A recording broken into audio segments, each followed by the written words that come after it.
Seguramente alguna vez has jugado con imanes y visto que estos pueden atraer o repeler ciertos objetos.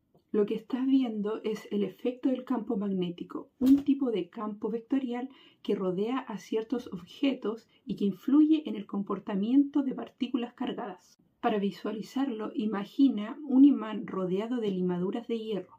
Estas siguen trayectorias curvas que nos muestran las líneas de campo magnético. A diferencia del campo eléctrico, donde las cargas pueden ser o positivas o negativas, en el campo magnético tenemos siempre polos norte y sur, es decir, no existen monopolos magnéticos. Ahora hablaremos de fuerza magnética. Cuando una partícula con carga eléctrica se mueve dentro de un campo magnético, aparece una fuerza sobre ella. Esta es la famosa fuerza de Lorentz, que se calcula con la fórmula de fuerza es igual a la carga por el producto cruz entre la velocidad de la partícula y el campo magnético. Esto significa que la fuerza es perpendicular tanto a la dirección del movimiento de la partícula como al campo magnético. Un buen ejemplo de esto es el funcionamiento de altavoces. Dentro de ellos, una bobina con corriente eléctrica se mueve al interactuar con un imán, generando vibraciones, que es el sonido que escuchamos. Ahora hablaremos de fuentes del campo magnético. Tal vez te preguntarás, ¿de dónde proviene este campo? Las principales fuentes de campo magnético son tres. Primero, las corrientes eléctricas. Un simple cable por el que fluye corriente ya genera un campo magnético a su alrededor. Segundo, los imanes permanentes que ocupamos en la vida diaria y que tienen dominios magnéticos alineados internamente. Y tercero, el movimiento de cargas, como los electrones girando en los átomos. Todas estas fuentes, ya sean en escala atómica o a gran escala, son responsables de los campos magnéticos que observamos en la naturaleza y en la tecnología. Una forma sencilla de observar un campo magnético es con una brújula. Si la acercamos a un cable por donde pasa corriente, la aguja cambia de dirección. Y esto ocurre porque el campo magnético generado por la corriente afecta la orientación de la brújula. Ese cambio de dirección nos indica que hay un campo presente y nos da una idea de hacia dónde apunta. Otra herramienta muy útil para entender la dirección del campo es la regla de la mano derecha, ya que esta regla dice lo siguiente, que si tomo mi mano derecha y apunto el pulgar en la dirección en la que fluye la corriente, los dedos al curvarse me indican la dirección del campo magnético que se genera alrededor del conductor. Pero si lo que queremos es calcular exactamente cuánto campo magnético se genera en un punto específico del espacio, usamos la ley de Biot-Savart. Esta ley nos dice que podemos calcular el campo magnético que genera un pequeño pedacito de cable por donde circula corriente usando la siguiente idea. Se multiplica la permeabilidad del vacío por la corriente eléctrica que pasa por el cable, y esto por dl, que es un vector tangente al cable, indicando la dirección de la corriente, y también por rtongo, que es un vector unitario que apunta desde ese pedazo de cable hacia el punto en donde queremos calcular el campo. Y todo eso se divide por 4pi por la distancia al cuadrado, en donde esa distancia es la que hay entre el pedazo de cable y el punto donde se mide el campo.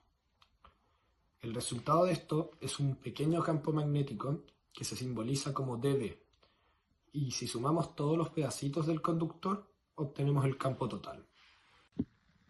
Un buen ejemplo de esta ley es el campo magnético que genera una espira circular con corriente, ya que en este caso todos los pequeños segmentos del alambre contribuyen al campo en el centro de la espira, y al sumarlos obtenemos un campo magnético que apunta perpendicular al plano de la espira. Otra ley fundamental para calcular campos magnéticos es la ley de Ampère, que se usa cuando hay simetría, como en un cable recto en un solenoide. Esta ley dice que si rodeamos una corriente con un lazo cerrado y sumamos el campo magnético a lo largo de ese recorrido, el resultado será igual a la permeabilidad del vacío multiplicado por la corriente total encerrada. Y además hay que considerar que el campo también depende del material en el que se encuentra, y esa propiedad se llama permeabilidad magnética, y mide cuánto facilita ese material que exista un campo. Por ejemplo, el hierro tiene una permeabilidad mucho mayor que el aire, por lo que concentra mucho más el campo magnético.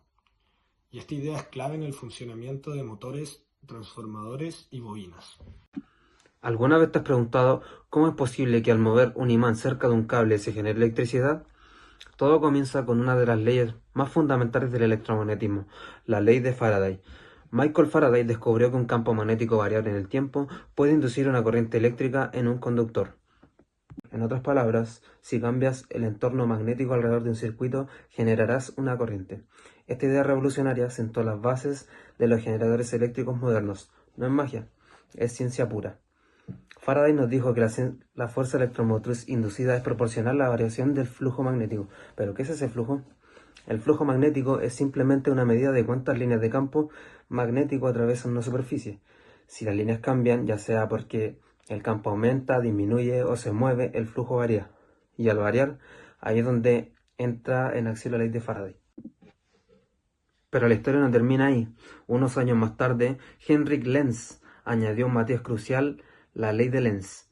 Esta ley nos dice nos muestra en qué dirección se inducirá la corriente, y no es aleatorio, siempre lo hará de tal forma que se oponga a la causa que la produjo. Si aumentas el flujo magnético, la corriente inducida generará un campo que lo reduzca. Es como si la naturaleza misma se resistiera al cambio buscando el equilibrio. Ahora bien, si cambiamos el flujo no solo con un imán externo, sino con una corriente dentro del mismo circuito, entramos en el terreno de la inductancia. La inductancia es la propiedad que tienen los circuitos eléctricos, especialmente los que contienen bobinas, de oponerse a cualquier cambio de la corriente que circula por ellos. Cuando la corriente cambia, es decir, cuando empieza a aumentar o disminuir, se genera un nuevo campo magnético. Este cambio, a su vez, cambia el flujo magnético y, por tanto, se induce una fuerza electromotriz. Pero como dice Lenz, esta fuerza siempre se opondrá al cambio de la corriente original. Es como si el propio circuito dijera, no tan rápido, no me cambies así de repente. Y eso literalmente lo convierte en una especie de inercia eléctrica. Así como los objetos con mucha masa son difíciles de mover o detener de golpe, los circuitos con alta inductancia se resisten a cambios bruscos de corriente. Esta propiedad se cuantifica mediante una magnitud llamada inductancia, simbolizada con la letra L, y se mide en henrios. Cuanta mayor sea la inductancia, más se opondrá un circuito a los cambios de corriente. Por eso en muchas aplicaciones electrónicas usamos bobinas o inductores para filtrar señales, suavizar alzas de corriente o incluso almacenar energía temporalmente en forma de campo magnético. ¿Sabías que los campos magnéticos no solo son generados por corrientes eléctricas, sino también por campos eléctricos variables en el tiempo? Eso lo explica la ley de Ampère-Maxwell, una extensión fundamental de las ecuaciones de Maxwell. Originalmente, Ampère descubrió que una corriente eléctrica crea un campo magnético, pero Maxwell se dio cuenta que eso no bastaba para explicar ciertos fenómenos. Por eso, añadió un término clave, la corriente de desplazamiento, relacionada con el cambio de campo eléctrico en el tiempo. ¿Qué significa esto? Esto significa que el campo magnético alrededor de un lazo cerrado depende no solo de la corriente eléctrica real, sino también de la variación del flujo de campo eléctrico. Gracias a esta corrección fue posible predecir la existencia de ondas electromagnéticas, como la luz. Sin esta ley no podríamos entender el Wi-Fi, la luz o las microondas. Bueno, veamos un ejemplo espectacular de electromagnetismo en acción. Los frenos magnéticos en trenes de alta velocidad. Cuando un tren viaja a gran velocidad, los frenos mecánicos no bastan. Por eso muchos trenes modernos utilizan frenos de eddy current o corrientes de Foucault, que aprovechan el campo magnético para frenar sin contacto físico. ¿Pero cómo funciona? Cuando el tren activa sus frenos magnéticos, unas bobinas generan un campo magnético potente. Al pasar sobre los rieles, este campo induce corrientes en la parte metálica del sistema. Estas corrientes, llamadas de Foucault, generan un campo magnético opuesto original, y eso produce una fuerza de frenado. Es un claro ejemplo de la ley de Faraday y la ley de Lenz, donde un campo magnético variable induce corrientes que oponen al cambio. La gran ventaja es de que este sistema no desgasta componentes físicos, es silencioso y sigue siendo efectivo incluso a altas velocidades.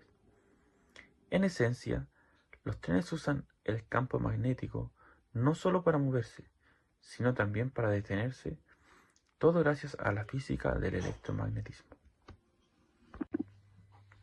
El campo magnético está en el corazón de muchas tecnologías modernas, desde motores eléctricos, transformadores, generadores, hasta sistemas de freno y almacenamiento magnético. Su comprensión no solo nos permite crear dispositivos eficientes, sino que también nos conecta con fenómenos naturales, como el campo magnético terrestre que nos protege del viento solar. A medida que avanzamos, la manipulación precisa del campo magnético seguirá siendo clave en el transporte de energías y comunicaciones. Entenderlo, como lo hizo Maxwell, es abrir la puerta que era tecnología impulsada por las leyes invisibles, pero poderosas del electromagnetismo.